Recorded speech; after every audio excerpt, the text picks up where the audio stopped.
Assalamualaikum warahmatullahi wabarakatuh. Selamat bersua kembali bersama kami Swasai Project dalam Swa Podcast. Oke, ini adalah Swa Podcast episode ketiga kami. Pada podcast kali ini kita akan bahas mengenai UIN Malang nih. Kenapa UIN Malang? Kebetulan kami adalah lulusan UIN Malang dan kami pengen share sama kalian semua soal UIN Malang yang mungkin banyak dari kalian belum mengenal lebih jauh dari UIN Malang itu sendiri. Nah, berhubung saat ini tuh lagi waktunya pendaftaran nih buat adik-adik SMA yang mau masuk kuliah. Jadi mungkin bisa jadi referensi buat yang pengen masuk UIN Malang. Oke, yang pertama kita mau jelasin dulu nih, UIN itu apa sih? Terus apa bedanya sama IAIN sama STAIN? Kan sama-sama perguruan tinggi agama Islam. Pasti banyak yang ada pikiran pertanyaan kayak gitu. Jadi yang membedakan UIN sama IAIN dan STAIN itu, kalau di UIN itu nggak cuman prodi keagamaan aja yang ditawarkan. Jadi kayak ada sains, teknik, ekonomi, dan lain sebagainya. Sedangkan kalau di STAIN sama di IAIN itu prodi yang ditawarkan cuman keagamaan Islam aja. Jadi kalau UIN itu lebih menganut apa ya? Ada keagamaannya, ada juga prodi umum gitu. Jadi lebih banyak pilihannya kalau buat yang pengen kuliah di UIN tapi tetap dapat pelajaran umum-umum gitu. Selanjutnya, kita mau bahas nih tentang cara masuk ke Universitas Islam Negeri. Jadi kita dari berbagai macam jalur untuk masuk ke UIN ya. Yang pertama bakalan dijelasin oleh Kak Novrinda. Kak Novrinda masuk dari jalur apa nih, Kak? Coba jelaskan, Kak. Kalau aku dulu itu masuk jalur SPAN PTKIN. Jadi SPAN itu sama kayak SNMPTN. Sama-sama pakai nilai raport, jadi nggak usah tes. Cuman kalau sekarang itu bedanya kalau kita masuk jalur SPAN itu nggak bisa ambil prodi umum. Jadi kalau SPAN yang sekarang itu dia cuma menawarkan prodi keagamaan aja. Sedangkan kalau waktu aku dulu tuh masih bisa ambil prodi umum. Jadi aku dulu tuh waktu SPAN itu daftar ke 2 UNIS, UIN Malang sama UIN Surabaya. Nah, UIN Malangnya aku ambil teknik informatika sama S1 perbankan syariah, sedangkan yang di UIN Surabaya itu ambil sistem informasi.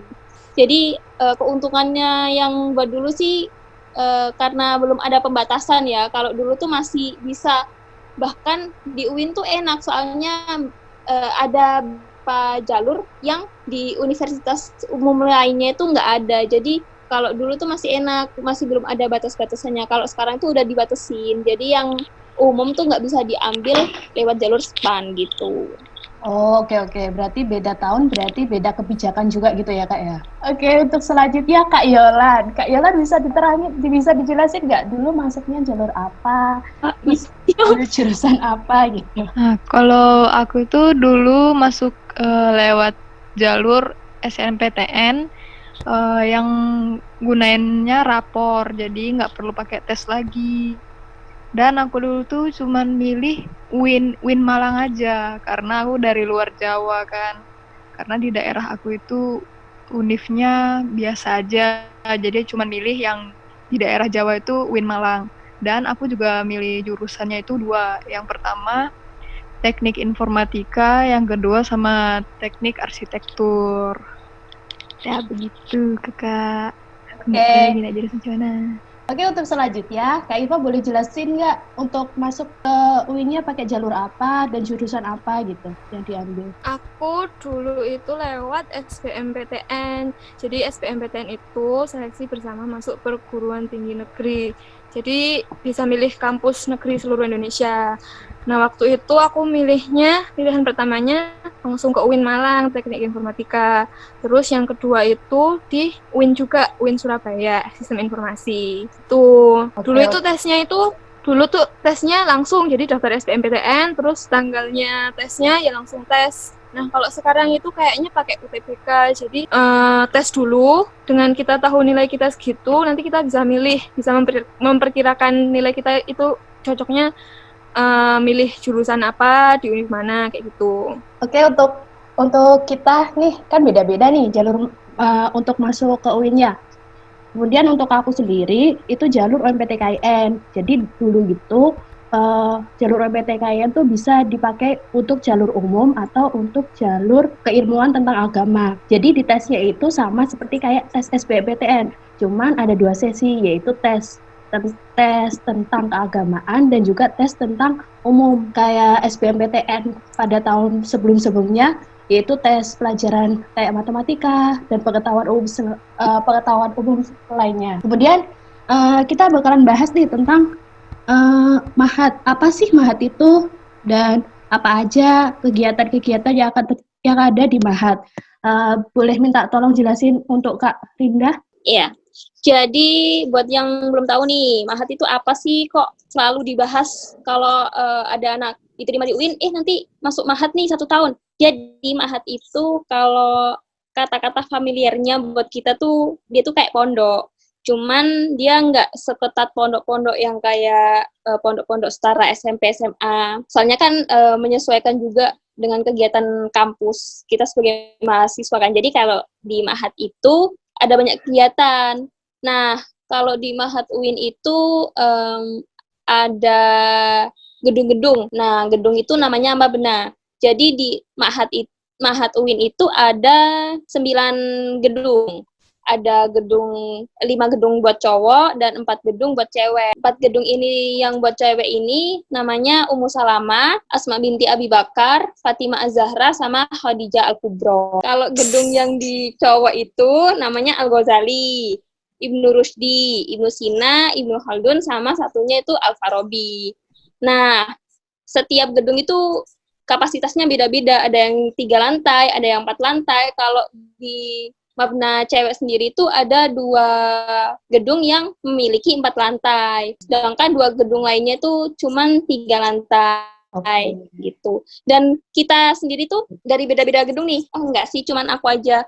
Aku tuh dari Mabna Asma binti Abi Bakar. Nah, kalau buat Kak Upi, Kak Yolan sama Kak Iva nih dari Mabna apa aja nih? Oke, untuk Kak Iva, kita mau apa Kak? Coba terangin. Kita dari Fatimah Az-Zahra. Tepuk tangan. Yeay. Garing. Ada berapa lantai untuk Fatimah Zahra, Kak? Fatimah itu ada 3 lantai. Nah, jadi lantai 1, lantai 2, lantai 3. Dan itu ada sayap-sayapnya, sayap kiri sama sayap kanan. Nah, kebetulan aku di lantai yang 2, lantai 2, kamar 33. Kalau Kak Yola? Kalau aku dulu di lantai 2, sayap mana ya? Ya, pokoknya kita beda sayap ya. Iya, lantai 2, nomor kamarnya tuh nomor 26. Kalau Kak Upi? Kalau aku sendiri ada di lantai 3, beda sendiri nih, paling tinggi, yaitu di kamar 52. Kemudian ada banyak nih kegiatan-kegiatan yang ada di Mahat. Jadi kita di Mahat nih nggak cuma tinggal tidur aja gitu, tapi juga ada kegiatan-kegiatan Mahat yang diadain oleh setiap Mabna. Kegiatan-kegiatan Mahat itu apa aja sih, Kak? Tolong jelasin dong, Kak Iwa. Kegiatan Mahat itu apa aja gitu? Jadi kita itu ada wajib sholat jamaah, yaitu maghrib sama subuh. Jadi nanti pas subuh itu biasanya dibangunin sama kakak-kakak pengurusnya, atau biasanya sebut musyrifah untuk cewek, musyrif untuk cowok. Kemudian habis sholat subuh itu, kalau zaman dulu 2014 ada namanya kegiatan bahasa. Nanti kita belajar bahasa. Kalau nggak salah di semester 1 itu belajar bahasa Arab, terus semester 2 itu belajar bahasa Inggris. Itu waktunya sampai habis subuh sampai jam 6. Biasanya kita nyanyi-nyanyi juga di sana biar fresh gitu kan, masih pagi. Nah, habis kegiatan Sobahulullah, lanjut taklim. Jadi ada 2 macam, taklim Quran sama taklim Afkar. Itu sampai jam 7 kalau nggak salah. Habis itu udah bebas, kita boleh kuliah, boleh ngapain aja. Terus ada juga yang kegiatan habis maghrib. Biasanya kita ngaji-ngaji bareng, atau nggak gitu, tibaan, kayak gitu. Oke. Berarti banyak banget ya kegiatannya yang ada di Mabna. Tapi tenang aja teman-teman.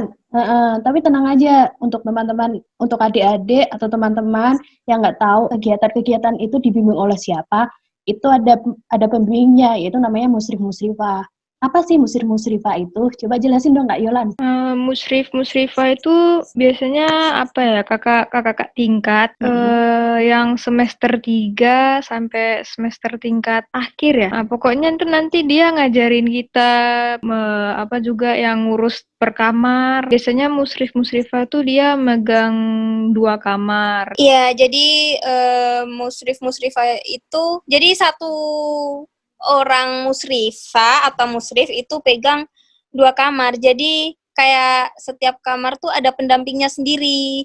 Jadi nggak dibiarin kita kegiatannya ngurus-ngurusin sendiri, nggak ada yang ngarahin, nggak kayak gitu. Jadi 2 kamar itu ada satu kakak pendamping namanya musrifah gitu. Jadi yang selalu ngingetin kita kayak kalau mau ada kegiatan tuh kita selalu dijemput, terus diingetin, Dek, nanti ini ya kegiatannya jam segini, jam sekian, nanti bawa ini gitu. Jadi kita tetap dipantau terus sama kakak musrifah gitu.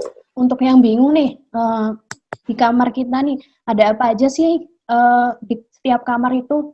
Apakah kita perlu membawa barang-barang yang diperlukan kayak kasur atau bantal guling? Itu gimana fasilitas-fasilitas yang ada di kamar? Coba diterangin Kak Iva. Jadi di kamar itu ada 4 ranjang susun. Jadi bisa muat buat 8 orang, tapi kadang juga ada kamar yang ada 5, jadi bisa muat 10 orang. Di situ nanti juga untuk kamar di Ma'had Putri, per kamar itu ada kamar mandinya, jadi nggak perlu ngantri panjang. Jadi yang ngantrinya sekamar itu aja. Nah, untuk peralatannya, kasur nanti sudah disediakan sama Ma'had. Bantal juga dikasih. Spray sama sarung bantal itu juga dikasih. Dan itu juga boleh dibawa pulang ketika kita sudah keluar dari Ma'had. Terus juga ada kipasnya, ada meja di tengah buat belajar bareng.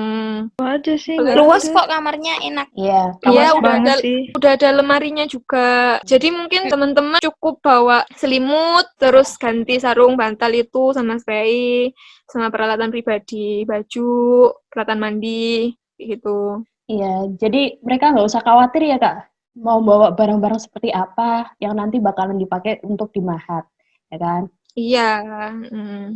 Jemuran juga udah ada ya di belakang. Terus kegiatan apa aja sih yang ada di awal-awal kita perkuliahan? Jadi di awal perkuliahan itu ada kegiatan pembelajaran bahasa Arab. Apa itu pembelajaran bahasa Arab? Jadi pembelajaran bahasa Arab ini dinamakan dengan PPBA. Seperti apa kegiatannya? Coba dijelasin Kak Rinda. Kalau zaman kita dulu itu tahun 2014-an itu PPBA-nya tuh ada 2 sesi. Jadi sesi pertama itu dari jam 2 siang sampai jam setengah 5 sore. Dan sesi keduanya itu jam setengah 7 sampai jam 8 malam. Jadi kalau buat maba waktu zaman kita dulu tuh nggak ada perkuliahan yang melebihi jam 2 siang. Soalnya jam 2 siang itu semua mahasiswa baru udah wajib mengikuti kelas PPBA. Nah, kelas PPBA itu kalau dulu itu ada dari kelas A sampai kelas F. Nah, kelas A itu buat anak-anak yang udah expert banget. Anak-anak yang biasa-biasa aja ya di kelas-kelas bawahnya gitu.